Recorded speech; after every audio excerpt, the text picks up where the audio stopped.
Choisis la pilule bleue et tout s'arrête. Après, tu pourras faire de beaux rêves et penser ce que tu veux. Quelle bonne idée de venir vous joindre à nous.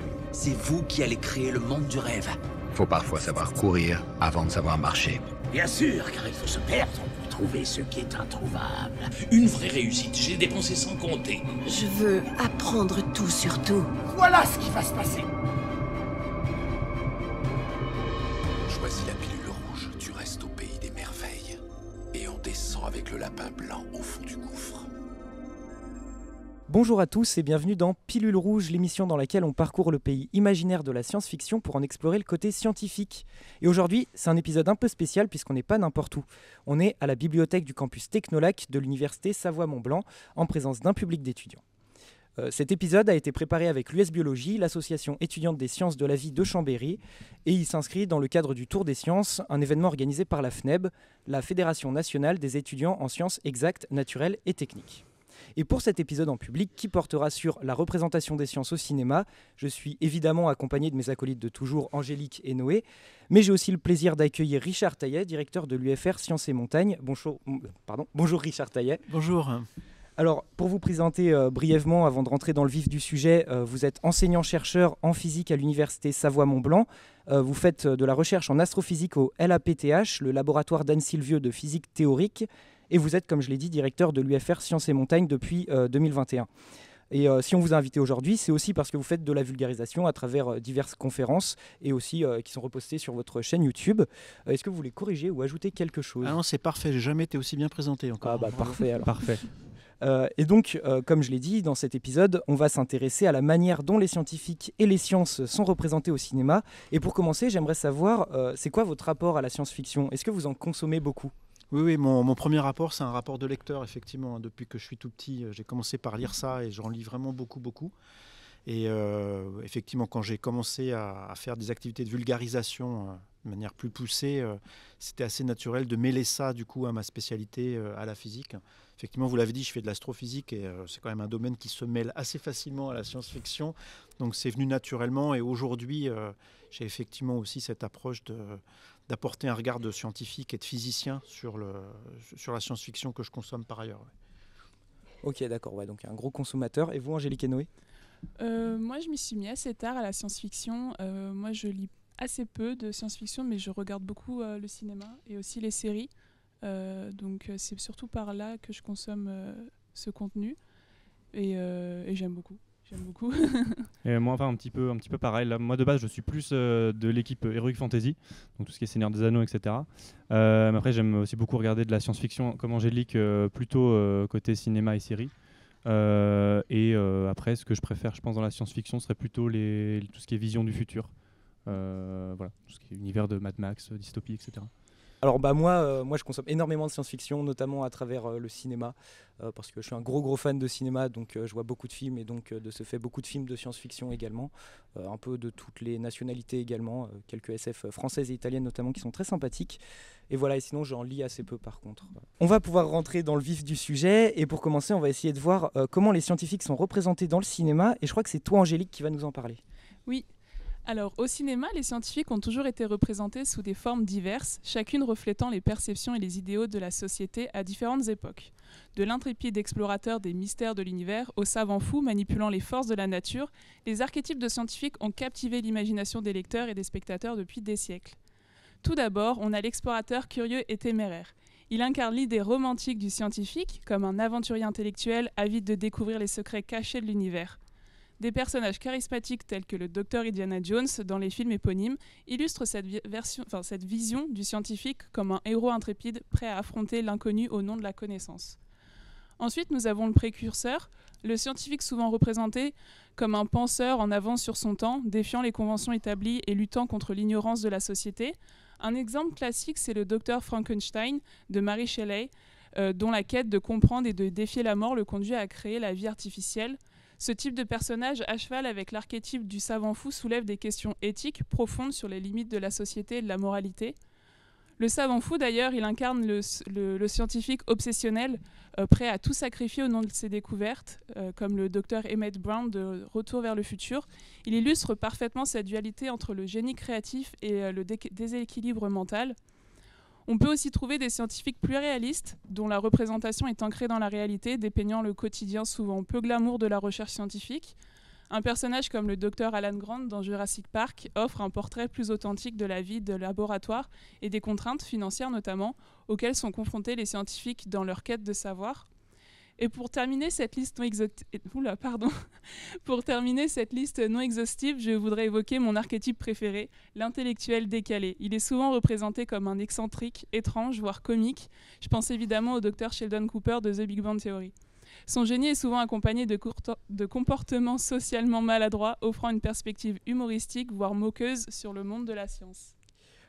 Merci Angélique. Donc on vient de le voir à travers cette chronique, il y a beaucoup d'exemples différents de scientifiques au cinéma. Mais dans la réalité, est-ce que c'est vraiment ça un scientifique ?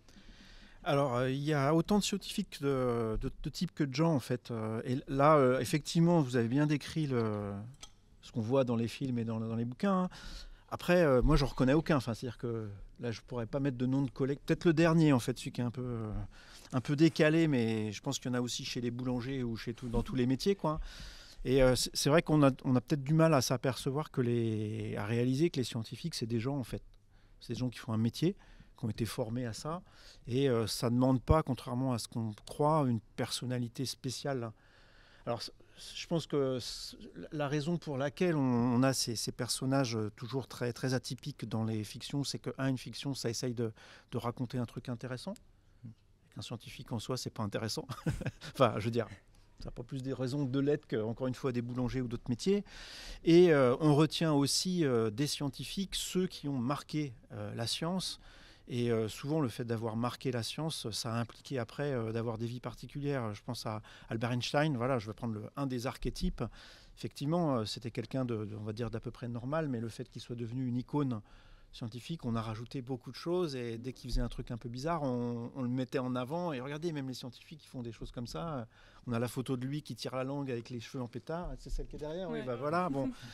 Je pense que tout le monde dans sa vie a fait ça une fois, mais bah voilà, lui, il a été pris en flagrant délit, et puis du coup, c'est resté parce que ça choque du fait que c'est un scientifique. Mais oui, il y a de tout en fait. Hein. Les scientifiques, il y a vraiment de tout. Il y a des gentils, des méchants, il y a des gens qui sont intelligents. Il y en a qui ne le sont pas aussi. Hein. C'est des métiers. En fait, la science, c'est extrêmement vaste. Alors, je vais parler de la recherche plutôt que de la science en général. Déjà, ça ferme pas mal, ça restreint un petit peu le périmètre. Mais même dans le domaine de la recherche, vous avez des intelligences très diverses. En fait, pour être chercheur, ce qu'il faut, c'est être capable montrer une capacité à faire quelque chose dont ont besoin les scientifiques, dont a besoin une communauté scientifique. Ça peut être de savoir effectivement résoudre des équations, ça peut être de savoir penser correctement, ça peut être aussi de savoir programmer dans un langage informatique, ça peut être de savoir communiquer, de savoir trouver de l'argent. Et tout ça, c'est des intelligences très différentes en fait. Hein, et il n'est absolument pas question de les avoir toutes. L'idée, c'est d'en avoir une. Et on est surpris du coup, parfois, peut-être, quand on parle à des scientifiques, d'en voir certains dont on dirait qu'ils sont complètement idiots, quoi. Il y en a. Voilà. Il y en a aussi qui sont très sympas, très intelligents. Il y a de tout. Voilà. Je ne sais pas si ça répond à la question. Oui. Et du coup, est-ce que vous pensez que justement ces archétypes qu'on retrouve dans le cinéma, c'est parce que les scénaristes, quand ils écrivent un scientifique, se basent un peu sur des anecdotes de certains scientifiques de la vraie vie pour les exagérer un peu ? Non, alors je ne vois pas ça comme ça. Je vois plutôt, je pense qu'au cinéma et dans la littérature, ce qu'on veut, c'est raconter des histoires. Et de fait, les archétypes, j'ai envie de dire mythologiques, hein, parce que ça, en fait, on retrouve vraiment tout un tas de propriétés qu'on a dans la mythologie, hein, sur ces personnages que vous avez cités. Et il y a des combinaisons de caractères, de personnalités qui marchent bien pour faire des histoires depuis longtemps. Et donc, on a tendance à reprendre les mêmes. Hein. Il y a des études comme ça qui font des correspondances assez fortes entre les histoires de fiction moderne et la mythologie. Et là, voilà, à mon avis, c'est plutôt ça, c'est d'essayer d'aller prendre des personnages avec des antagonismes, avec des choses fortes, les mettre ensemble et faire un mélange explosif. Et ça fait une belle histoire. Si vous prenez le boulanger, j'ai rien contre les boulangers, hein. Enfin, je sais les que j'ai Ils sont beaucoup cités. Ils sont beaucoup cités, oui. C'est un hommage, voilà, hommage à la boulangerie. Vous prenez un boulanger puis un scientifique et vous les mettez ensemble dans la vraie vie, ils vont discuter de foot, quoi. Enfin, il y a rien se passer de spécial. Donc là, on est en train de parler des rapports entre fiction et science. Et en fait, ce sont deux activités très diverses. Alors, je ne dis pas qu'elles ne peuvent pas se rencontrer, hein, mais le but de la fiction, c'est certainement pas de savoir comment la science marche. Et le but de la science, c'est pas de raconter des histoires, a priori. D'accord. Et j'ai remarqué, Angélique, que dans ta chronique, tu parlais beaucoup de figures masculines, et au final, on a retrouvé assez peu de femmes qui occupaient ce rôle de scientifique dans le cinéma. Je crois que tu t'es quand même un peu intéressée quand il y avait des femmes au cinéma. Oui, évidemment, je me suis un petit peu renseignée. Au cours des dernières décennies, il y a une augmentation significative de la représentation des femmes dans la fiction, notamment grâce à l'émergence de voix féminines fortes dans l'industrie du divertissement. Des œuvres de fiction étaient créées mettant en vedette des personnages féminins complexes et nuancés qui défient les attentes traditionnelles et apportent une diversité d'expériences et de perspectives. Les femmes scientifiques dans la fiction, elles sont souvent représentées à travers des différents archétypes, comme les hommes évidemment, qui reflètent à la fois des stéréotypes de genre, les aspirations de la société envers les femmes dans les domaines scientifiques. Donc tout d'abord, j'aimerais vous parler de la scientifique ambitieuse. C'est un personnage dévoué à sa carrière, mais souvent confronté à des obstacles tels que la discrimination, le sexisme, les attentes familiales ou la pression sociale qui limitent sa capacité à réaliser son plein potentiel. Un exemple, c'est Katherine Johnson dans le film Les figures de l'ombre. C'est un personnage qui doit surmonter les préjugés raciaux et de genre pour faire reconnaître ses compétences en mathématiques pour contribuer en fait au programme spatial américain. Ensuite, nous avons la scientifique rebelle et visionnaire. Elle est souvent représentée comme une femme qui défie ou transcende les normes sociales et les attentes de genre pour poursuivre ses recherches innovantes. Ellie Roway, dans le film et le roman Contact, illustre parfaitement ce personnage. Elle défie les sceptiques pour poursuivre sa quête de contact avec une civilisation extraterrestre. Nous avons également la scientifique brillante mais cachée, habituellement reléguée au second plan dans la fiction. C'est une femme incroyablement douée dans son domaine, mais dont les réalisations sont souvent minimisées ou ignorées en raison de son genre. Ce type de personnage il peut être représenté par Amy Farrah Fowler dans The Big Bang Theory, où c'est un génie de la biochimie dont l'intelligence est régulièrement sous-estimée par ses pairs masculins. Et nous avons aussi la paléobotaniste Ellie Sattler dans Jurassic Park. Elle représente un autre type de personnage. C'est la scientifique engagée et inspirante. C'est une femme plus âgée et expérimentée dans le domaine scientifique. Et là, elle guide et inspire les jeunes générations, ici la jeune généticienne Claire Dearing, pour affronter les dangers de l'île et suivre son intuition scientifique. Donc bien que des progrès aient été réalisés dans la représentation des femmes dans la fiction, ces femmes elles sont encore trop souvent placées au second rôle. Il reste encore donc du travail pour faire assurer une représentation juste, équilibrée et diversifiée dans toutes les formes de médias narratifs. Du coup, avec ma petite intervention, je voudrais savoir qu'est-ce que vous pensez de la représentation des femmes en sciences comparée à ce qu'elles sont dans la fiction. Alors c'est une question complexe, hein, et alors je ne suis pas du tout la meilleure personne pour répondre à ça, mais je vais quand même le faire parce que c'est moi qui suis là, et voilà. Mais je pense qu'il y a deux questions très différentes. Il y a la façon dont est perçue l'activité scientifique par rapport au genre. Plus précisément, on a entendu la science, c'est une affaire d'homme. Voilà, non, ma fille, tu ne feras pas scientifique, laisse ton frère qui fera ça. Et ça, c'est quelque chose qui est là. Et je pense que ça, c'est un préjugé contre lequel on peut lutter. Il y a pas mal de moyens d'exposer effectivement les filles aux activités scientifiques, à l'école, etc. Et je pense qu'il y a on est dans un monde où des progrès sont faits. Enfin, on est conscient de ce problème-là. Donc, je pense qu'on est dans la bonne voie. On entend encore ça. Hein. Alors, en tant que purement enseignant du coup à l'université, moi, quand je regarde dans les amphis, moi, j'enseigne en maths, physique, chimie, plutôt côté physique, mais ça regroupe ces trois matières-là en première année. J'ai pas l'impression d'être devant un parterre qui est spécialement genré. Je ne sais pas quel pourcentage, ça va être autour de 40%, 60%, un truc comme ça dans mes disciplines. Donc ça ne donne pas une impression que les hommes prennent toute la place. Il y a d'autres disciplines où ça peut être différent, certaines d'ailleurs où c'est dans l'autre sens, hein, plus de femmes que d'hommes. Ça, c'est le premier problème. L'autre, je pense qu'il est plus subtil et il est plus profondément ancré quand je parle avec des collègues chercheuses femmes. J'en ai quand même certaines qui expriment le fait que c'est difficile d'exister pour elles, même une fois qu'elles sont scientifiques, et pour des raisons que les hommes ne sont pas prêts à admettre. Et je vais me mettre dedans, en fait. C'est-à-dire qu'on est en train de parler de biais cognitifs, et on est soi-même les moins bien armés pour... on est tous soumis à ça, et moi je sais que je très certainement, je fais une différence entre les hommes et les femmes, je ne m'en rends pas compte consciemment, mais puisque c'est le cas pour tout le monde, je ne vois pas pourquoi moi je n'aurais pas mes petits biais aussi. Donc, encore une fois, je m'inclus là-dedans. Mais je reviens à ce dont je parlais tout à l'heure, les difficultés que peuvent rencontrer les scientifiques, typiquement dans une réunion de collaboration où vous avez 20 personnes autour d'une table. Si vous avez une femme qui a un peu moins de voix, un peu moins de présence physique, et c'est quand même statistiquement le cas, hein, voilà. Il y a des femmes qui prennent de la place effectivement et qui arrivent à s'imposer, mais moi j'ai plus de collègues femmes que de collègues d'hommes qui me disent j'arrive pas à parler dans les réunions, quand je parle on me coupe la parole, quand on me laisse moins la parole, ou quand je dis quelque chose il y a un homme derrière qui va reformuler la même chose en pensant que comme c'est lui ça va être mieux compris. Et là on est vraiment dans des comportements profondément ancrés dans ce qu'on est de notre manière de penser. Et il y a aussi certainement des manières de corriger ça, mais c'est plus difficile, quoi. On a plus de chemin à parcourir, je pense. Et du coup, vous pensez que la fiction, par rapport aux représentations peut-être plus récentes aussi qu'il y a eu, que Angélique a cité, que la fiction fait avancer ça, fait une vision plus affirmée Oui. En fait, effectivement, ces quelques dernières dizaines d'années, je pense ces 20 dernières années, les femmes sont beaucoup plus représentées dans la fiction. Les femmes scientifiques sont plus représentées parce qu'il y a une sorte de réaction pour montrer que ça existe. Et je pense qu'effectivement, c'est une bonne chose. Une des manières de faire changer les mentalités, c'est d'avoir des modèles. Je pense qu'il n'y a personne qui se pose vraiment la question de fille qui dit « je suis une fille, est-ce que vraiment je veux faire des sciences ?» je regarde dans ma tête, dans ce que j'ai lu, ce que j'ai vu, la science c'est quoi en fait ? Et puis si effectivement dans ma tête m'arrivent des images de films, de séries, de livres, je pense que ça peut que aider. Donc oui.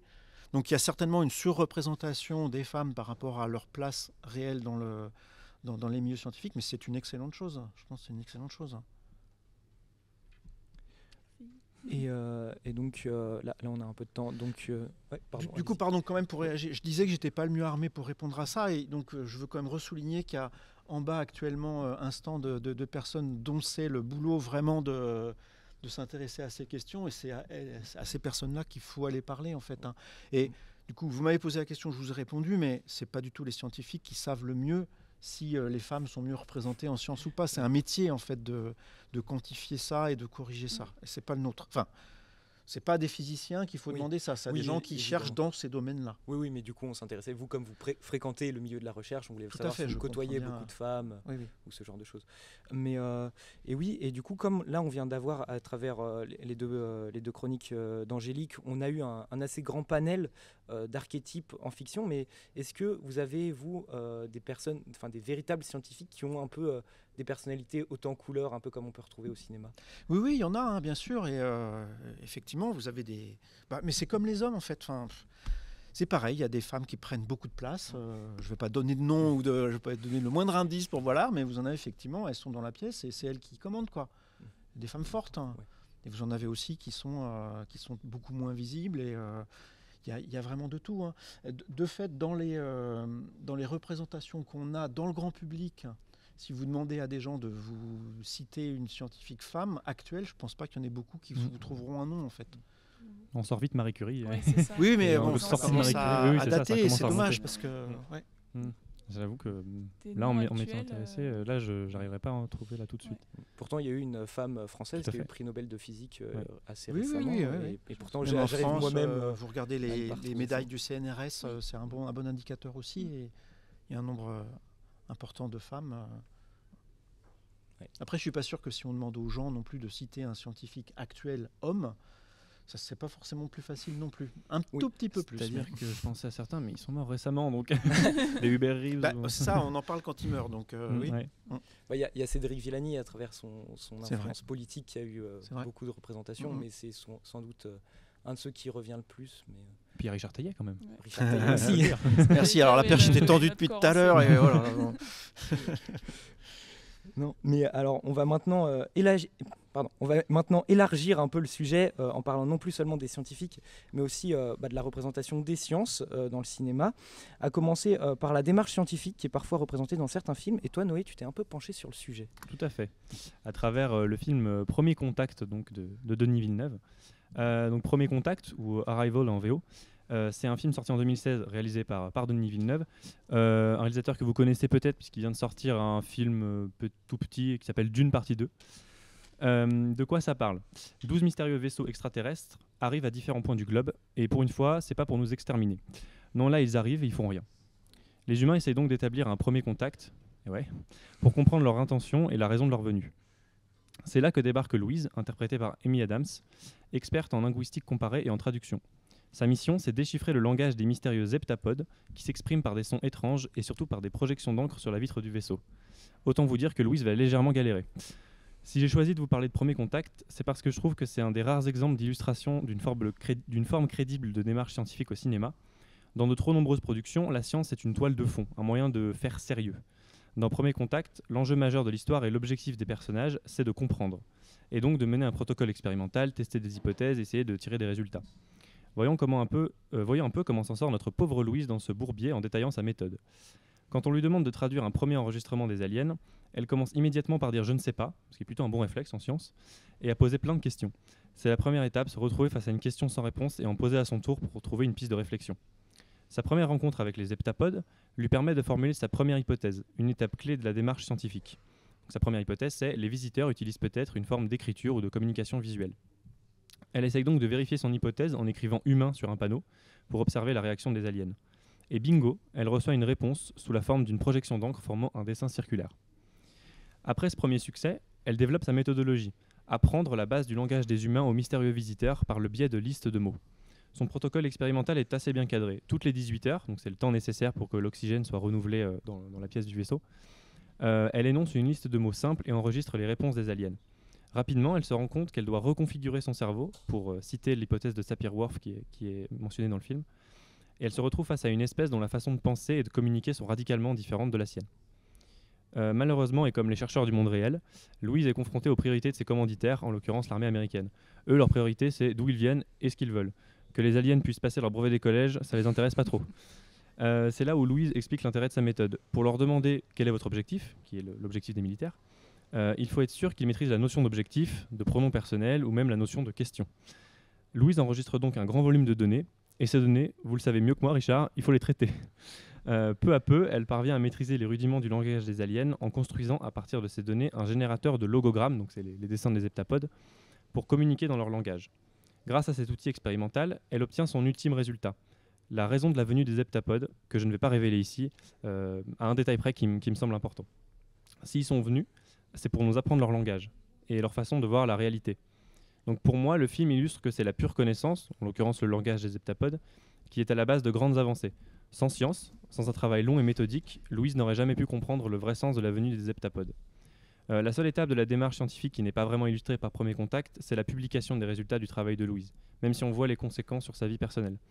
C'est une étape tout aussi importante, mais peut-être un peu moins cinématographique. Pardon.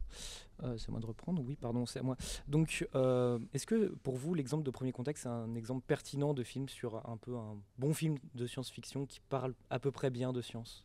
Alors, il y a deux éléments très différents dans la question. Bon film de science-fiction, d'une part. Donc ça, c'est bon. Moi, je trouve que oui, mais voilà. C'est l'avis de chacun. C'est l'avis de chacun, Perso, voilà. Je pense Ouais. que oui aussi. C'est plutôt dans le haut du panier de pas mal de gens, je pense. Et par ailleurs, est-ce que ça, effectivement, ça parle de science d'une manière qui, pour un physicien, est intéressante ? Oui. Donc, vous avez super bien décrit effectivement le film et les enjeux, notamment l'exposé de la démarche scientifique. C'est vrai que c'est assez rare qu'elle soit explicitée de cette manière-là. Et moi, ce qui m'a vraiment plu dans ce film-là, c'est l'importance du langage. Alors, pas seulement parce que c'est le langage, c'est la manière de... Effectivement, c'est la clé d'un certain nombre de choses dans le film. Je ne vais pas non plus dévoiler. Oui, voilà. Oui. Mais c'est aussi l'idée qu'au tout début, quand la linguiste rencontre le physicien, il y a deux personnages scientifiques dans l'histoire. il y a un petit peu le moment du physicien arrogant qui commence par dire en fait, le plus important, c'est pas le langage, c'est la science, quoi. Oui, il maîtrise le voyage supraluminique, d'où ils viennent, etc. Voilà, donc il veut poser des questions très techniques et en fait, c'est pas le langage qui l'intéresse, c'est vraiment la science. Et puis elle lui dit oui, mais si vous n'avez pas le langage, comment vous leur posez des questions? Et effectivement, le langage, ça commence par ça. La science n'échappe pas non plus à ça et le langage scientifique modèle notre façon de voir la science. C'est un point vraiment, vraiment important, ça, et il est vraiment bien décrit dans le film. Après, c'est un film de fiction, encore une fois, ça raconte une histoire et ça s'appuie forcément sur des personnages. Et le travers du film auquel aucun autre n'échappe, c'est que la science, elle se fait jamais comme ça. C'est-à-dire, c'est pas une personne. Il n'y a plus ça. Bien sûr. Il y a avant, jusqu'à, on va dire, moitié du XXe siècle, des génies, effectivement, qui, eux, arrivaient à englober tout leur champ de recherche et à produire un truc complètement nouveau seuls, à trouver des énigmes, sortir de la baignoire tout nu en criant Eureka. Là, ça existe, par exemple, ça n'existe plus. Enfin, je dis pas qu'il n'y a pas de gens qui vont faire ça, mais ça devient de moins en moins probable. Et la science, elle marche pas comme ça aujourd'hui. C'est des équipes, c'est des gens qui parlent langage, qui discutent, qui publient, vous l'avez dit, c'est un moment important, qui se lisent les uns les autres. Et c'est pas des super-héros, quoi. C'est des... Bon. Mais on fait pas des films avec ça. C'est sûr que ça fait beaucoup de personnages à traiter à l'écran après pour des questions de scénario. Après, dans le film, on voit tout de même parfois justement Louise, la scientifique, la linguiste, discuter par un écran interposé avec d'autres équipes qui sont sur d'autres vaisseaux, notamment l'équipe chinoise qui elle aborde le décodage du langage alien par une autre méthode à travers le jeu, si ma mémoire est bonne. Ça, il parle un peu de la mise en commun des il y a un peu tout ça, et je crois, alors à la base, le film est adapté d'une nouvelle qui s'appelle L'histoire de ta vie de Ted Chiang, et je crois que dans le roman, on a un peu plus cet esprit de communication et de transmission d'informations entre différentes équipes. Du coup, vous avez raison. J'étais un petit peu dur parce que c'est quand même suggéré un petit peu dans le film. C'est sûr que c'est sans doute moins présent que dans la réalité des faits, dans ce que ce à quoi vous êtes confronté dans la vraie vie. Mais pour une fois, le film en parle un peu. Parce que oui, certes, il y a les différentes équipes mondiales, mais c'est Louise qui fait la première grosse découverte, assez vite d'ailleurs. C'est un peu le syndrome du génie, ce que vous expliquez. Et c'est un peu les autres équipes qui reçoivent ce que Louise produit et qui essayent de comprendre de leur côté avec leur méthode. Mais c'est surtout Louise qui lance beaucoup de choses, quoi. Et il y avait quand même la notion d'équipe avec le physicien. Du fait qu'ils n'ont pas la même vision des choses, etc. Alors dans le film, elle qui travaille, quoi. Je trouve que ça mélange aussi un petit peu trop l'aspect couple. Oui. On essaye de...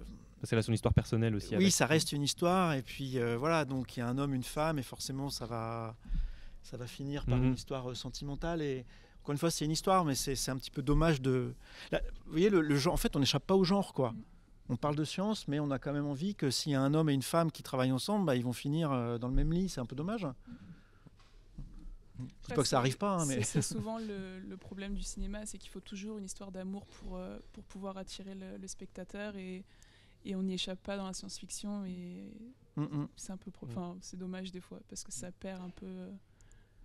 Je sais pas. Dans Premier Contact, il y a aussi le thème de la maternité, donc qui rajoute encore un cliché sur le genre féminin. Après, c'est un enjeu du film qui est important, mais oui. Puis après, Denis Villeneuve raconte bien l'histoire qu'il a envie de raconter, ou Chiang. Enfin voilà, leur but, c'est de toute façon. Il n'y a aucun film de science-fiction que je connaisse dont le but, c'est de montrer une image fidèle de la science. Sinon, on fait un documentaire. Oui, voilà, sinon on fait un documentaire, exactement. Et vous avez certains réalisateurs qui affirment être allés discuter avec des scientifiques pour préparer leur film, etc. C'était le cas dans Sunshine, où c'est juste bourré d'erreurs de physique, et on se demande à qui il est allé parler. Le seul truc un peu réussi, c'est Interstellar, mais qui fait un film. Du coup, là, il s'est vraiment rapproché de quelqu'un, il a écouté les conseils de la personne, mais... Ça fait un film où, du coup, le spectateur qui n'est pas scientophile et qui n'est pas au fait des dernières théories scientifiques, il peut se laisser un peu, se sentir laissé de côté, je pense. Parce que c'est quand même, il y a des sous-entendus forts sur des théories actuelles que la plupart des gens ne connaissent pas. Donc, moi, j'ai adoré, mais voilà. Et j'aimerais revenir sur le fait que vous parliez de l'importance de la communication et du langage. Alors vous ne cherchez pas à communiquer avec des aliens, en tout cas pas à ma connaissance. Si, des étudiants, ça s'appelle. Mais est-ce que parfois vous êtes confronté à de véritables difficultés pour communiquer avec d'autres équipes de scientifiques avec qui vous pouvez collaborer ? Non, pas des difficultés particulières à la science, des difficultés parce que c'est des gens et que voilà, on est tous un peu, on écoute un peu ce qu'on a envie on entend ce qu'on a envie d'entendre parfois. Quand on n'est pas d'accord avec quelqu'un, parce que quand on discute, c'est souvent qu'on n'est pas d'accord sur des points techniques, mais ne pas être d'accord, il y a toujours une charge émotionnelle et les gens la gèrent pas tous pareil. Donc il y a des gens qui sont très prêts à s'ouvrir et à admettre que ce qu'ils présentent c'est un petit peu fragile et que ça peut être contredit, d'autres non. Mais ça c'est tous les dialogues humains, quoi. Enfin voilà.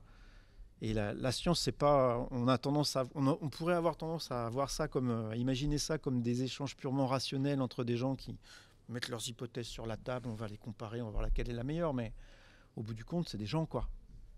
Et je vous assure que quand quelqu'un a travaillé 10 ans sur un domaine, il s'attache à ce qu'il a fait, à ce qu'il a trouvé, et ça peut être plus ou moins facile.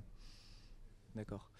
Et donc là, on parlait de Premier Contact. Vous avez parlé aussi donc d'Interstellar, brièvement, de Christopher Nolan, ou de Sunshine, qui a dit n'importe quoi. Vous avez d'autres exemples de films qui sont plutôt cohérents avec la réalité et qui partent pas trop dans l'absurde? Oui, les films de Nolan, hein, effectivement. Enfin, Interstellar, pour moi, c'est vraiment l'exemple type, qui s'inspire lui-même d'un autre film où la volonté, c'était de faire un film. Le premier film de science-fiction qui avait la volonté de faire quelque chose de correctement scientifique et d'exposer un peu de science, c'était 2001, l'Odyssée de l'espace. Où du coup, ça fait un film, alors je vais rester poli, mais qui semble un peu pénible pour pas mal de gens, parce que c'est long, c'est lent. C'est lent. Et c'est lent, voilà, c'est lent, oui. Après, un film, ça ne doit pas forcément être rapide. Oui, bon, il fait bien ce qu'il veut. Mais voilà, donc ce film-là, effectivement, quand on le regarde, il y a des volontés de montrer des choses qui sont scientifiques. L'absence de bruit dans le vide, l'inertie, le fait qu'il ne faut pas bouger trop vite, sinon on s'envoie soi-même dans le décor quand on a un apesanteur. Kubrick avait vraiment cette vision-là.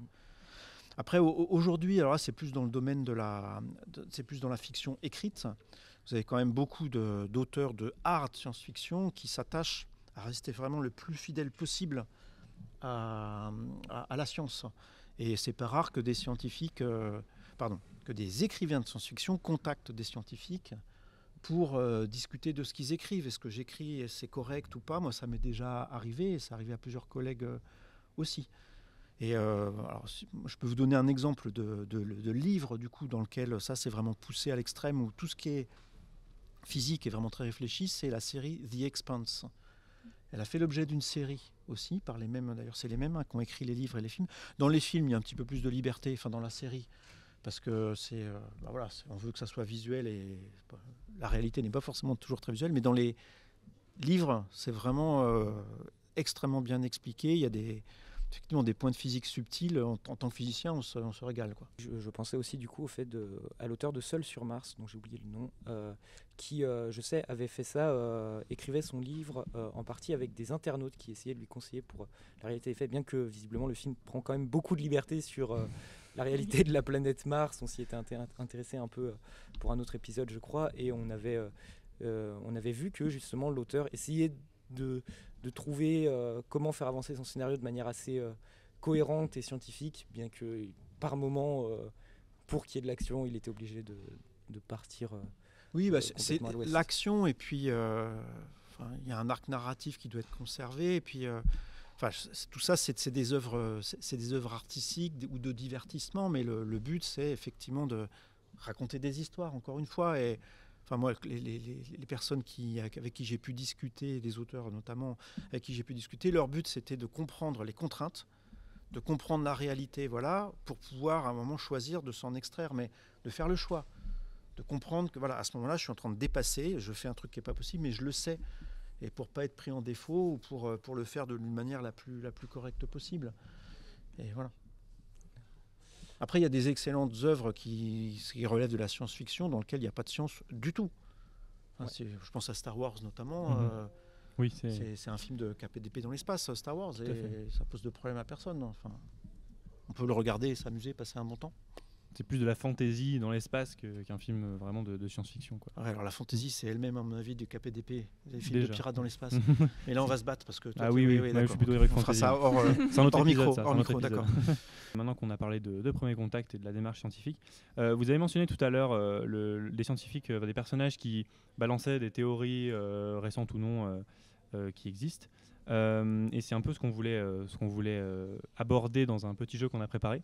Attention. Parce qu'on voit que dans la plupart des films de science-fiction, les personnages, souvent les scientifiques, utilisent une surabondance de jargon scientifique. On a par exemple une surutilisation du mot quantique à tort et à travers, un peu dans les films récents, dès qu'il faut expliquer des phénomènes physiques complexes. L'autre option qu'on voit aussi, c'est d'aborder des points de vue de personnages qui n'y connaissent rien et donc qui utilisent un vocabulaire ou des mots très très simples. Je me rappelle que dans Armageddon, ça doit être faire péter un truc dans l'astéroïde. Enfin, ils ne doivent pas aller beaucoup plus loin en termes de propos. À votre avis, est-ce qu'il faut utiliser du vrai vocabulaire quitte à se perdre dans des explications, ou est-ce qu'on peut utiliser des mots très simples quitte à paraître un peu idiots? Là, c'est le choix du réalisateur, mais mettre du jargon, ça fait couleur locale, et c'est comme si on met un film qui se passe au Vietnam et que personne parle vietnamien, c'est un petit peu embêtant. C'est déjà arrivé. Oui, c'est déjà arrivé, voilà, mais c'est aussi un choix possible. Mais voilà, faire parler des scientifiques avec leur langage tel qu'ils l'utilisent, pourquoi pas? Moi, ça me choque pas. Ce qui est choquant, c'est effectivement d'employer un jargon complètement inventé qui veut rien dire. Et la plupart du temps, c'est ça, comme tu le dis, mettre le mot quantique à un moment où ça veut rien dire. Bon. Mais voilà, je pense souvent à Marvel qui fait beaucoup ça, mettre le mot quantique de partout. Et du coup, pour moi j'aimerais juste revenir sur l'utilisation du mot quantique, parce que je me souviens d'une anecdote que m'avait donnée Cédric Villani pendant un cours que j'avais avec lui. Ça, c'est la classe. Ça, c'est la classe. Ça, c'est vraiment la classe.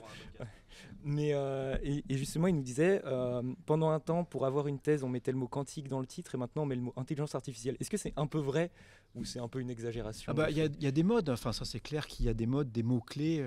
Voilà. Alors, l'intelligence artificielle, c'est pas du tout nouveau. On entend parler maintenant parce qu'il y a ChatGPT qui est arrivé et qui a fait à comprendre à tout le monde qu'il y a une révolution en cours. Et de fait, oui, quelqu'un qui veut faire une thèse, il a intérêt de mettre ça dedans. Oui, non, il y a des modes, il y en a. Hein. Okay. Une thèse, c'est financé. Donc il y a des gens qui donnent de l'argent. Donc au bout d'un moment, il y a des gens qui comprennent pas et qui vont dire oui ou non. Voilà. Donc autant mettre des mots qui sont un peu à la mode et qui parlent aux gens. Ok. Et donc oui, comme on le disait, on a préparé un petit jeu sur le vocabulaire scientifique. Donc sur le vocabulaire scientifique, pardon. Donc on va vous passer un dialogue de film, un extrait audio, hein, et à la fin de cet extrait, vous allez devoir essayer de nous dire si déjà vous avez compris de quoi parlent les personnages, et surtout si ce qu'ils racontent ça a un sens, ou si c'est juste du jargon pour faire du jargon et pour faire un peu scientifique. Alors, on va vérifier si je suis connecté, c'est bon. Alors, c'est parti, premier extrait. Hop, ça charge un peu.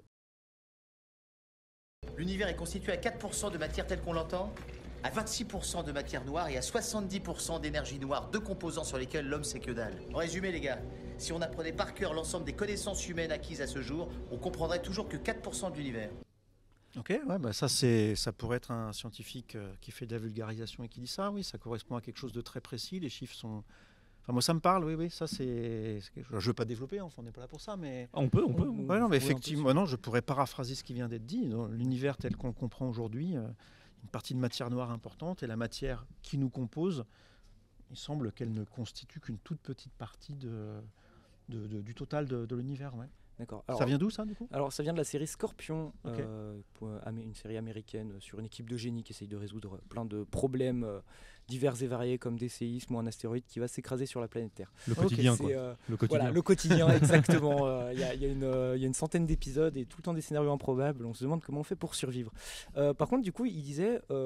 donc l'univers est composé à 4% de matière, mais on sait vraiment rien sur la matière noire ou sur, j'ai oublié l'autre composante. L'énergie noire, du coup. Non, effectivement, on sait rien. On sait ce que c'est pas. Donc c'est un problème qui date des années 1930. Donc ça commence à être un problème honorable, d'un âge honorable. Et depuis 90 ans, les astrophysiciens essayent d'imaginer ce que pourrait être cette masse dans l'univers qui est là, qui a des effets, qui attire des trucs. On la voit pas directement, mais on sent sa présence de manière indirecte. Tout un tas d'hypothèses ont été faites. L'hypothèse qui était, on va dire, pas mal en vogue jusqu'à ces 10 dernières années, c'était l'hypothèse que ce soit des particules d'un type nouveau. Les physiciens des particules nous donnent des bonnes raisons de penser qu'il pourrait y avoir d'autres particules que celles qui constituent la matière là, ordinaires. Donc dans les accélérateurs de particules, on arrive à créer des particules d'un type nouveau. Aucune d'entre elles, pour l'instant, n'a les bonnes propriétés pour être cette matière noire, mais on avait des raisons de penser que ça pourrait, effectivement, en continuant de faire des recherches en physique des particules, on pourrait voir une particule neutre, petite, suffisamment massive. Bon. Là, cette hypothèse a un peu de plomb dans l'aile aujourd'hui. D'accord. Mais on n'en a pas d'autres. Ok. Alors, c'est parti, extrait suivant. Est-ce que Loki a besoin d'une source d'énergie spécifique? Il lui faudrait chauffer le cube jusqu'à 120 millions de degrés Kelvin rien que pour franchir la barrière de Coulomb. À moins que c'est lui qui a trouvé un moyen de stabiliser l'effet de tunnel quantique. S'il arrive à faire ça, il peut déclencher une fusion ionique dans n'importe quel réacteur de la planète. Enfin quelqu'un avec qui communiquer. Ah, c'est pas mal, c'est la même série, ça encore? Non, ça c'est Avengers. Ok, eh ben non, ouais, très bien. Effectivement, il parle d'effet tunnel, c'est le fait que quand on met des particules ensemble, elles peuvent interagir, même si... Alors, en physique classique, on enlève le quantique. En physique normale qu'on apprend dans les petites classes, des particules chargées, on ne peut pas les charges électriques se repoussent, on ne peut pas les mettre en contact. La force devient de plus en plus grande, on ne peut jamais. En mécanique quantique, en les approchant suffisamment, on n'a pas besoin de les faire coller pour qu'elles interagissent. Ça s'appelle l'effet tunnel. Voilà. Et cette barrière qui fait qu'on ne peut pas trop les rapprocher, ça s'appelle la barrière coulombienne. C'est le mot qui a été employé effectivement. Donc si on dépasse effectivement la barrière coulombienne grâce à l'effet quantique, on peut faire des réactions. Ils ont tout bon. D'accord. Donc Noé va être content. Il y a un petit peu de science qui semble correcte dans Avengers. Je vais pouvoir dire que Avengers n'est pas complètement incohérent au niveau scientifique. Après, avec le budget qu'ils ont, je pense qu'ils ont les moyens de donner un coup de fil à un physicien compétent dans le domaine, quoi. Faut croire. En tout cas, pour le premier film, ils ont réussi à le faire. Agréablement surpris, en tout cas. Parce que rappelons tout de même, que dans le 4e Avengers, il cite un ruban de Mobius inversé, et moi-même qui fais des mathématiques, j'ai toujours pas compris ce que c'était. Donc bon, depuis, ils ont perdu le budget pour les scientifiques, il faut croire. Ah oui, il fallait voyager dans le temps, là, ça commençait à être compliqué. Voilà. C'est parti, 3e extrait. Mademoiselle Fetra, j'ai une certaine expérience des engins incendiaires. Je n'ai jamais eu vent d'antimatériaux en cet usage. Parce qu'on n'en avait encore jamais généré en quantité suffisante. C'est une méthode d'étude des origines de notre univers. S'efforcer d'isoler ce que certains n'hésitent pas à appeler la particule de Dieu. Mais il y a des applications dans la recherche énergétique. De Dieu. Peu importe le nom qu'on lui donne. C'est ce qui confère sa masse à toute matière, la chose sans laquelle nous ne pourrions exister. Ce dont vous... Et là, donc là, c'est un extrait de Angers Démon, donc le film de Ron Howard adapté du livre de Dan Brown. Est-ce que ça a un sens ce qu'on raconte sur l'antimatière sur ce coup-ci ou pas? Oui, bah effectivement. Alors là, par contre, il y a d'autres choses à dire que des compliments, mais la partie antimatière, oui, effectivement, c'est lié aux origines de l'univers. On comprend aujourd'hui pas tellement pourquoi est-ce que notre monde est constitué plutôt de matière que d'antimatière. L'antimatière, c'est pas un truc mystérieux, hein. On en fait plein, ça fait depuis les années 1920 du coup qu'on connaît ça. C'est quelque chose qui est vraiment vieux. Donc on en fait de manière, on en capture, on en fabrique, on fait plein de trucs avec ça. Bon, par contre, on comprend pas trop pourquoi est-ce que les lois de la physique favorisent plutôt la matière que l'antimatière. Ils abordent autre chose, la particule de Dieu, ce qui est le nom donné de manière hyper maladroite à ce qu'on appelle plutôt le boson de Higgs aujourd'hui. Et donc ça, c'est aussi une particule effectivement qu'on a découvert, qui permet de comprendre pourquoi les autres particules ont une masse. Processus de physique des particules complexes qui font que des particules sans masse, quand elles sont en présence de ce boson de Higgs, elles acquièrent une masse. Voilà. Ça fait grincer pas mal de dents, ce nom de particule de Dieu. Hein. Enfin, j'allais dire que le milieu scientifique est assez athée, mais c'est pas forcément vrai. Il y a un peu de tout, mais par contre, mélanger le nom Dieu à une connaissance scientifique, c'est pas hyper malin, quoi. Bah là, le deuxième personnage qui intervient dans cette scène, c'est justement un ponte, qui est un membre du Vatican, qui donc s'insurge un peu justement de ce nom de particule de Dieu. Oui, il a raison, tout à fait. Oui. Et hop, alors c'est parti. Un extrait suivant qui me fait beaucoup rire, celui-là. Alors en anglais cette fois-ci. A ray of sunlight is made up of many atoms. Donc, en traduction, est fait de beaucoup d'atomes. Ouais. A ray of light is made of many atoms. Ok, donc là c'est complètement débile. Ouais. Alors oui. là voilà. Donc pour la traduction, c'est un rayon lumineux est composé de beaucoup d'atomes. Oui. Donc non, ça n'a rien à voir. Il n'y a même pas grand-chose à dire de plus. Voilà. Oui, non, voilà. Oui, c'est juste un extrait très court qui vient de Plan 9 from Outer Space. Ah bah oui, mais là vous êtes allé chercher dans les nanars des années, années 50. Des quoi. années, il fallait s'amuser. 1959, c'est ça, le film. Mais c'est quand même de la science-fiction et qui essaye de parler de science. Non. Alors ça essayez pas de parler de science du coup. Hein, ouais. Mais c'est intéressant à voir si vous pouvez regarder ces films effectivement. Ouais. Il est en plus disponible en intégralité, version originale sous-titrée français sur YouTube. Voilà, s'il y en a que ça intéresse dans nos auditeurs. Mais sachez que c'est n'importe quoi. Voilà, sachez que c'est n'importe quoi. Mais quiconque a fait un peu de physique jusqu'au lycée s'en rendrait compte, je pense. Hop, un petit 5e extrait pour finir. Et maintenant, elle est inversée. Son entropie va en marche arrière. Et donc, à nos yeux, son mouvement est inversé. Nous pensons que c'est dû à une radiation inverse déclenchée par fission nucléaire. Bon, c'était net. Ouais, c'était net, de Christopher Nolan. Alors là, effectivement, c'est Christopher Nolan, donc je peux pas dire de mal. Contractuellement, je peux pas. Non. Non, mais dans ce film, effectivement, Nolan, il fait toujours les choses bien et il s'est effectivement entouré de personnes qui connaissaient la physique et il explore le lien entre le passage, la flèche du temps, le fait que le temps va dans un sens pour mieux le faire aller dans l'autre sens dans son film. Et effectivement, ce problème est lié à celui de ce qu'on appelle l'entropie, une propriété qui ne fait qu'augmenter dans le monde dans lequel on vit. Et alors, je suis toujours un petit peu mal à l'aise avec cette partie-là du film parce que le fait que l'entropie augmente, c'est une conséquence du fait que le temps va dans une direction. Et il laisse imaginer que si on arrivait à faire diminuer l'entropie, on changerait la flèche du temps. C'est un peu comme si on se disait, si je prends mon horloge et à la main, je fais tourner les aiguilles à l'envers, le temps va aller à l'envers. Non, agir sur la conséquence du temps, c'est pas agir sur le temps lui-même, quoi. Mais bon, je regrette déjà d'avoir dit ça. Je sais qu'il nous écoutera peut-être pas, mais bon. C'est trop tard. C'est enregistré. On lui enverra. Et ben voilà, donc merci d'avoir participé avec nous à ce petit jeu. On va pouvoir enchaîner pour la suite. C'est à toi, Noémie. On a commencé à en parler tout à l'heure, mais j'aimerais en même temps qu'on parle des influences réciproques qu'ont pu avoir le cinéma de science-fiction sur la recherche scientifique. Ce qu'on avait commencé à parler, c'est sur les consultants scientifiques qui sont invités à participer à des films. Donc, en l'occurrence, pour Interstellar, par exemple, c'était Kip Thorne, donc un physicien. Ou encore, on a l'exemple de Jack Horner qu'on voit ici pour Jurassic Park. Qu'est-ce que vous pensez, vous, de ce type d'approche de la part des réalisateurs ou des réalisatrices ? Je trouve ça sain effectivement de parler aux gens qui connaissent le sujet sur lequel ils vont faire le film pour se faire une idée générale. Donc, mais après, encore une fois, s'il y a des trucs vraiment débiles dans un film de science-fiction, on va pas reparler de Marvel, mais bon, c'est pas grave, les gens ils vont pas pour ça. Mais bon, ce qui m'agace le plus, c'est quand on va demander aux scientifiques et puis qu'on les écoute pas. Donc là, c'est juste idiot, mais voilà. Donc non, je trouve ça plutôt sain effectivement que des réalisateurs aillent vers les scientifiques pour ne serait-ce que connaître le milieu. Ça donne une image un peu plus correcte. C'est souvent aussi beaucoup, moi je pense aux historiens qui hérissent un peu les poils quand ils voient des films de Ridley Scott, par exemple. Ah oui, Gladiator a une très mauvaise réputation. Voilà. Pour tout ce qui est représentation historique, parce que l'histoire est aussi très complexe avec les différents courants, etc. Oui, le problème est le même, c'est exactement le même, je pense. Oui.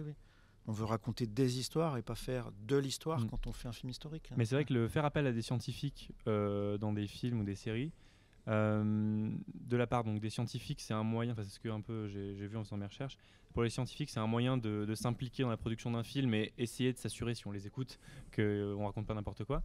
Et du côté des réalisateurs, réalisatrices, c'est plutôt un moyen de crédibiliser leurs propos et ça peut être un support marketing du film de dire on a consulté des scientifiques, c'est à peu près cohérent. Alors ça a été utilisé comme ça, dans Sunshine, c'était vraiment clairement ça.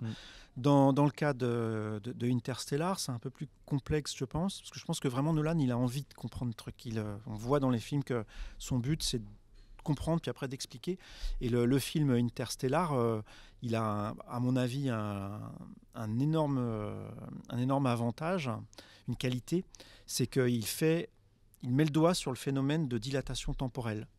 Le fait qu'il y a des situations dans lesquelles le temps passe plus doucement. Les gens ont vu le film et ça permet d'en parler. C'est vrai, ça existe. Enfin, on le mesure. Effectivement, le temps n'est pas le même pour nous, là, maintenant, au 2e étage, que pour les gens au 1er étage. Ça se mesure. Et il n'y a pas d'ambiguïté sur ça, mais ça semble bizarre. Et lui, il en fait un film. Alors, évidemment, en exagérant les ordres de grandeur. Pour que ce soit spectaculaire. Voilà, mais il est allé chercher des effets, les comprendre, et du coup, quand il parle de ça, Nolan, dans ses films, il montre de la réalité scientifique. Ça, je trouve ça remarquable. Et à l'inverse, du coup, est-ce que vous pensez que le cinéma de science-fiction, ou la science-fiction en général, on peut parler aussi de littérature, peut influencer les scientifiques et la recherche ? Oui, alors ça les influence, alors pas tellement dans les résultats qu'ils trouvent, parce que quand on fait une expérience, l'expérience, elle donne bien ce qu'on veut, mais on le voit plus mieux dans les domaines technique qui reste de la science. Je pense que quelqu'un comme Elon Musk, alors on pense ce qu'on veut du personnage, et je ne veux surtout pas rentrer là-dedans, mais quelqu'un comme Elon Musk, très clairement, il veut rendre réel ses rêves d'enfant de science-fiction, quoi. Enfin, ses projets, ça se sent, oui. Ses projets, c'est le futur d'il y a 20 ans, ou de 30, il y a 30 ans, mais voilà, il se projette dans quelque chose dont il a rêvé quand il était petit, donc il y a effectivement un effet au moins comme ça. Il y a aussi autre chose, tu parlais tout à l'heure de consultants, on demande aussi à des scientifiques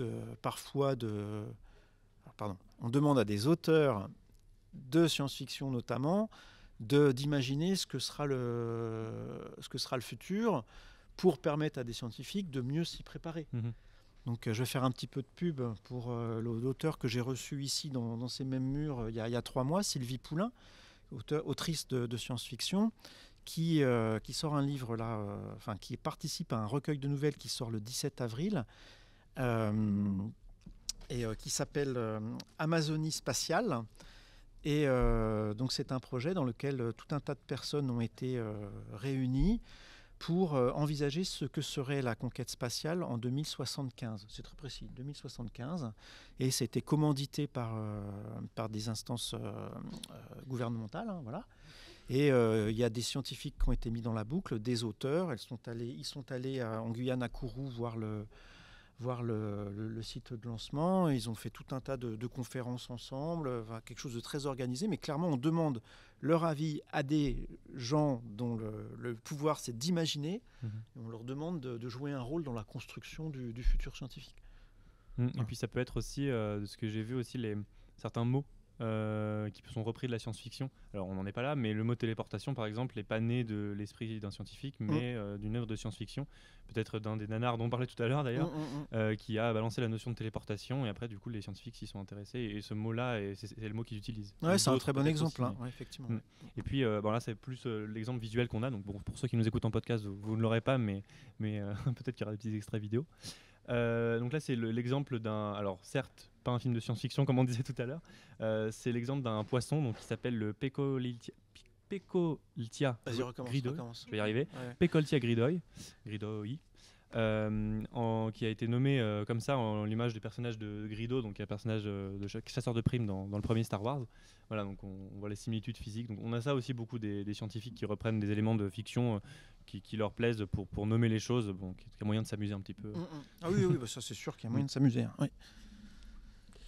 Voilà, on va bientôt passer à la conclusion, mais juste avant, moi je me suis un peu intéressé aux conséquences que ça peut avoir de représenter d'une telle manière dont on vient de discuter les sciences sur les spectateurs. Et je suis tombé sur une étude américaine qui a enquêté sur l'impact du film Fusion, donc un film qui expose un problème avec le noyau de la Terre et qui est en train de perdre son champ magnétique. Et donc ils ont étudié l'impact de ce film sur des étudiants en lycée et qui ont suivi un cours juste avant de géologie, et ils ont observé que le film avait un impact assez significatif sur la compréhension de la géologie, et que le film amenait beaucoup de fausses idées aux étudiants. Alors en cause notamment la présence d'un personnage scientifique qui fait figure d'autorité et qui pousse les étudiants à croire ses propos, mais aussi le fait que certaines informations sont vraies et connues par les étudiants, et du coup ça les pousse à croire que toutes les autres informations que là ils ne connaissent pas forcément seront également vraies. Vous pensez que c'est un problème que les films ne présentent pas une véritable exactitude ? Non, je pense pas que ça soit un problème. Il faut juste que tout le monde comprenne ce qu'il fait quand il va voir un film, quoi. On n'est pas dans un amphi quand on va voir un film. Donc effectivement, j'entends que pour un public peut-être de collégiens ou un public un peu jeune, ça soit difficile de faire la part des choses. Donc ça peut avoir probablement des effets que vous dites. Je ne mets pas du tout en doute l'étude. Mais non, c'est pas la même chose, quoi. Je pense qu'il faut... Ce qui est embêtant, c'est quand vous avez effectivement des cadres bien scientifiquement établis dans lesquels on vous dit des bêtises. Si vous regardez un documentaire de science dans lequel vous avez des bêtises, là c'est embêtant, et ça peut être le cas. Mais la fiction, non, pas du tout, non. Et justement à l'inverse, parce que je sais que c'est ton cas, Noé, tu es un grand fan de Jurassic Park et que ça t'a un peu poussé à aller vers des études de biologie. Du coup je voulais savoir parmi les quelques personnes qu'on a dans le public, est-ce qu'il y en a parmi vous qui ont été influencés par un film pour aller s'orienter vers une carrière un peu scientifique ? Vous pouvez lever la main si c'est le cas, même à moitié. Un petit peu. Et du coup, c'est plutôt quel film ? Non, c'est en en ayant vu plusieurs. Ok, d'accord. Ça marche. Parce que justement, comme c'est un peu obscur, généralement, la science si on n'y est pas confronté, ça peut aussi, la science-fiction, être une petite porte d'entrée pour s'y intéresser aussi, non ? Oui. Non, c'est silence effectivement dubitatif. C'est complexe parce que j'ai assez souvent le cas de gens de jeunes qui viennent me voir en me disant waouh, j'ai toujours rêvé de faire de l'astronomie. Comment on fait pour faire de l'astronomie ? J'ai toujours rêvé de ça. Et je suis toujours embêté parce que les jeunes peuvent avoir l'impression d'être fascinés par quelque chose et la réalité du métier, c'est pas celle-là en fait. Alors j'ai répondu par ça, mais c'est pareil pour la fiction. Voilà, on peut être attiré en se disant mais là je vais faire de la physique des particules ou de l'astronomie, je vais découvrir ce que c'est l'univers. Mais non, tu vas coder du Python et tu vas chercher des bugs, quoi. Non, mais ça va être ça le quotidien et c'est chouette, hein, ça. Mais il faut savoir dans quoi on s'engage. On n'est pas là, le nez comme ça, en train de regarder l'horizon et de se dire waouh, la vérité est là-bas et je vais la chercher. C'est des métiers difficiles, en fait. On ne le dit pas parce qu'on ne veut pas faire peur aux gens, mais comme plein d'autres. Hein, mais les métiers de la recherche sont difficiles, sont concurrentiels, sont avec beaucoup de périodes de doute, des moments techniques. On fait des trucs qui ne marchent pas. Ouais, effectivement, ça marche, c'est très bien, mais voilà. Donc je suis embêté avec l'idée de faire rêver les gens à côté pour les faire venir à autre chose, tu vois. Faut être un petit peu honnête. Ils vont un peu déchanter en se confrontant à la mais je veux pas être trop négatif non plus. Hein. Non, mais c'est des chouettes métiers, mais il faut pas idéaliser non plus. Et du coup, dans les films, on idéalise forcément un petit peu, j'ai l'impression. Les paléontologues qui sont tout le temps à creuser la Terre. C'est ce que j'allais dire, c'est que peut-être parce que significativement, le film Jurassic Park a fait augmenter, on voit une corrélation entre la sortie de Jurassic Park et le nombre de licenciés en paléontologie après. Peut-être qu'une bonne partie, une grosse désillusion en arrivant en licence de paléontologie et de dire c'est pas comme dans Jurassic Park. Après, du coup, ça a amené plus de gens et peut-être que plus de gens sont contents aussi. Donc, dans statistiquement, il y en a peut-être plus qui sont sortis quand même à la fin. On va bientôt passer à la conclusion de l'épisode, mais juste avant ça, est-ce que parmi le public, il y en a qui ont des questions à poser à Richard Tellier autour de l'épisode ? Vous avez une question ? C'est pas directement avec l'épisode, mais vous avez dit qu'entre ici et en bas, le temps passerait pas pareil. Oui. Est-ce que vous pouvez définir un peu plus Oui. Alors, je mets ma casquette de prof de physique. En fait, on comprend aujourd'hui, les scientifiques, quand ils décrivent la gravitation, ils utilisent une théorie qui s'appelle la relativité générale. Je ne peux pas en parler plus que ça, mais juste pour donner le nom. Et dans le cadre de cette théorie prédit que selon le champ gravitationnel dans lequel on se trouve, le temps ne passe pas de la même façon. C'est ce qui est exploité dans Interstellar. Ils sont dans le champ gravitationnel d'un trou noir. Le temps passe très lentement par rapport à un autre vaisseau qui se trouve loin et le temps passe plus vite. J'ai dit la relativité générale prédit, mais en fait on l'observe. Il y a des expériences dans lesquelles on a des horloges extrêmement précises. On les met ensemble côte à côte, on vérifie qu'elles vont bien au même rythme, qu'elles marchent de la même façon. On en monte une à l'étage, à quelques étages, pour que l'effet soit plus amplifié. Et on s'aperçoit quand on les remet ensemble que celle du haut, elle a pris du retard. C'est aujourd'hui quelque chose qui est très bien mesuré et qui est pris en compte, par exemple, dans les satellites GPS. Les GPS, ça marche avec des échanges d'informations de temps. En fait, c'est essentiellement ça. Quand vous communiquez avec un satellite GPS avec votre téléphone envoie un message en disant « Ah, pour moi, il est telle heure ». Le satellite le reçoit, renvoie un truc. « Ah bah voilà, ça a mis tant de temps pour faire le trajet, donc je me trouve à telle distance ». Et pour que ça marche, il faut prendre en compte l'effet de dilatation temporelle dont je parle maintenant. C'est un élément essentiel. Vous avez une puce, en fait, dans les satellites GPS et dans vos téléphones, une puce dans laquelle sont codées les équations de la relativité générale. Okay, ça répond à la question ? Parfait. Okay. Et j'en profite du coup, vu que vous avez fait un peu de publicité pour Amazonie Spatiale précédemment, vous avez fait vous aussi un épisode de Quart d'heure insolite sur votre chaîne YouTube, sur Interstellar, et où vous parlez un peu de cette théorie justement. Et justement un temps un peu sur relatif, puisque Quart d'heure insolite, mais qui dure 30 minutes. Voire 45, oui. Alors, celui sur Interstellar dure 30 minutes, en l'occurrence. Et voilà, et je me dois aussi de citer Alexandre Astier, qui en parle dans l'Exoconférence, puisqu'on cite Alexandre Astier. Comme ça, on aura cité à tous les épisodes. Voilà, donc vous c'est plus qu'un honneur d'avoir son nom à côté du sien dans une même phrase. Donc, oui, voilà. Merci. On le cite à chaque fois. Donc, oui, ça devient un running gag, oui. Donc, voilà. Non, en plus, effectivement, là, en tant que scientifique, sa conférence, l'Exoconférence, ici, à celle là que vous faites allusion, elle est vraiment excellentissime, quoi. Voilà. Y a-t-il d'autres questions ?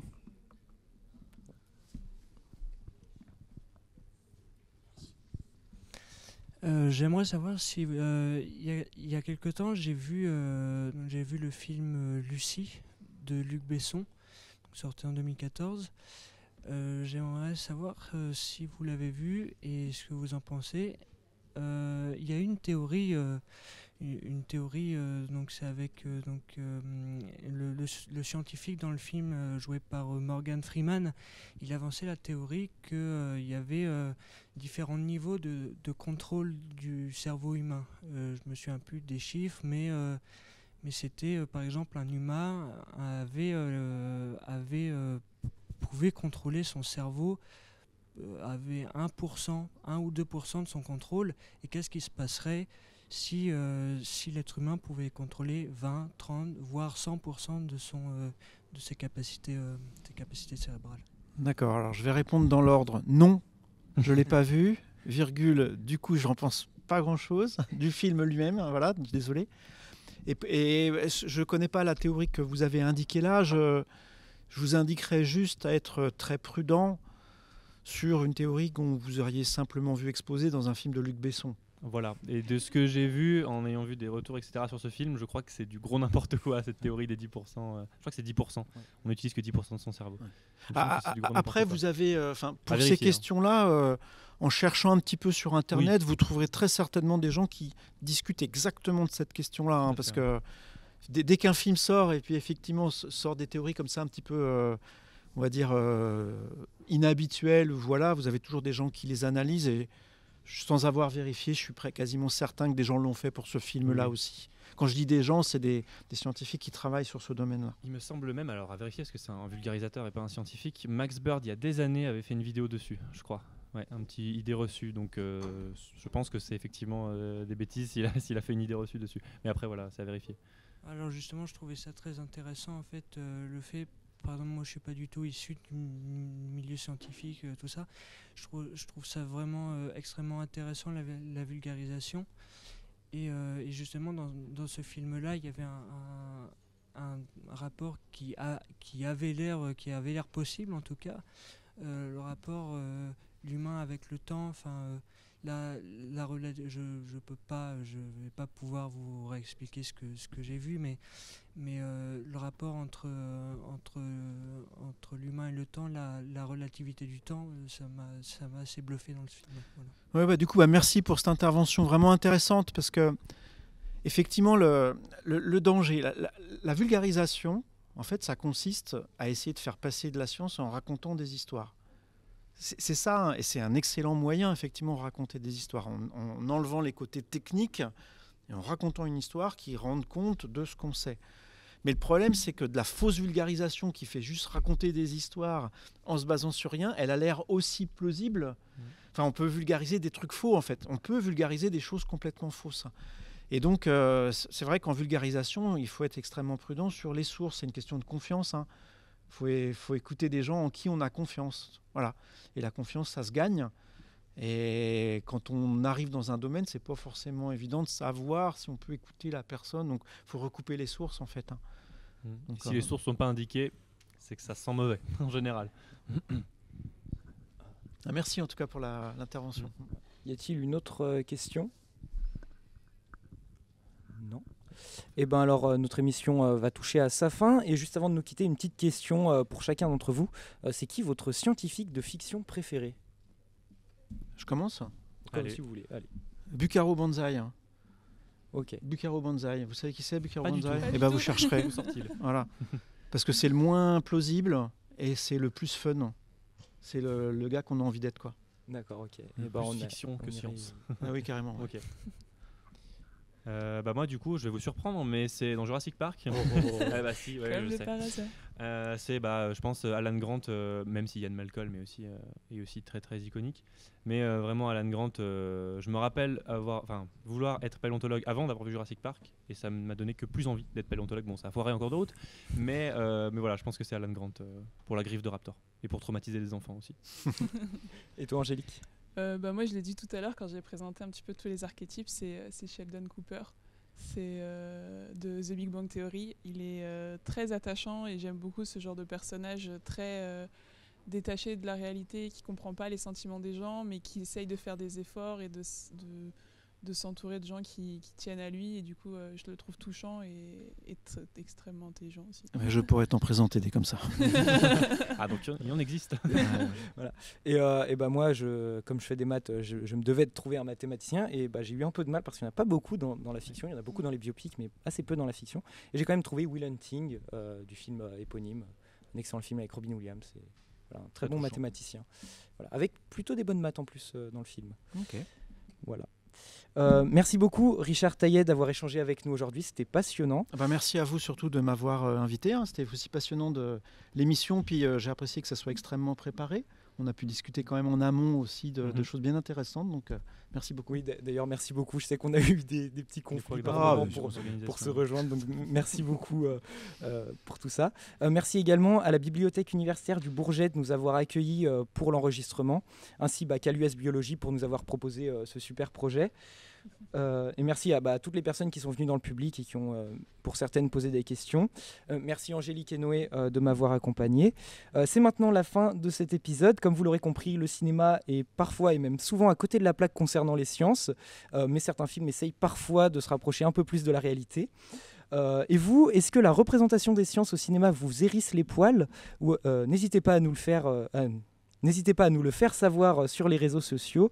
Vous pouvez retrouver Indesciences sur Instagram, Facebook, X et TikTok. Et vous pouvez aussi aller lire nos articles sur le blog. Et bien sûr, vous abonner au podcast pour ne pas rater la sortie de nos prochains épisodes. C'était Indesciences. Et n'oubliez pas que sans science, pas de fiction. À bientôt. Wow. Merci. La meilleure mission que j'ai jamais faite. Hasta la vista, baby. Je reviendrai. Je dis simplement que la vie trouve toujours un chemin.